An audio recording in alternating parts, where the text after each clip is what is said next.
I now give the floor to the Maldives.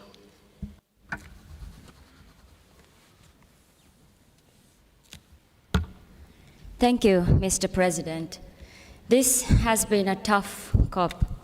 We fought hard and we moved the world on funding for loss and damage. I recognize the progress we made in COP27, particularly on the agenda item on funding arrangements for loss and damage. This is a historic moment for the people and for the planet. It's a win for the multilateral system as well. I'd like to take a moment to thank our family of AOSIS and the G77 and China for their unrelenting fight to place funding arrangements for loss and damage on the agenda. I'd like to also thank our friends in the developed world for the openness and collaborative spirit during these past couple of weeks. Loss and damage is a complex issue. The impacts are immediate, medium, and long-term. We need a mosaic of solutions to address this. By establishing an international system dedicated for supporting loss and damage response, by applying the lessons we have learned from the existing system, we can transform the way we think about climate finance.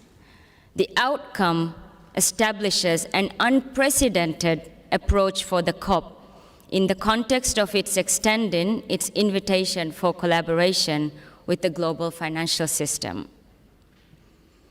Often we think of addressing global problems in a very polarized way, like dividing the world into global north and global south. But climate change is transboundary in nature, and it can only be resolved through dialogue. It can only be resolved through engagement and cooperation.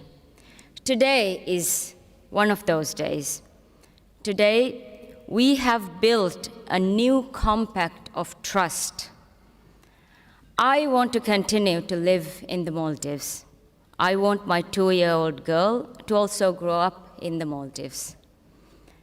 Having the funds flow to climate adaptation will help us enough resources to ensure that our children have good education, access to healthcare, and other development priorities for the Maldives.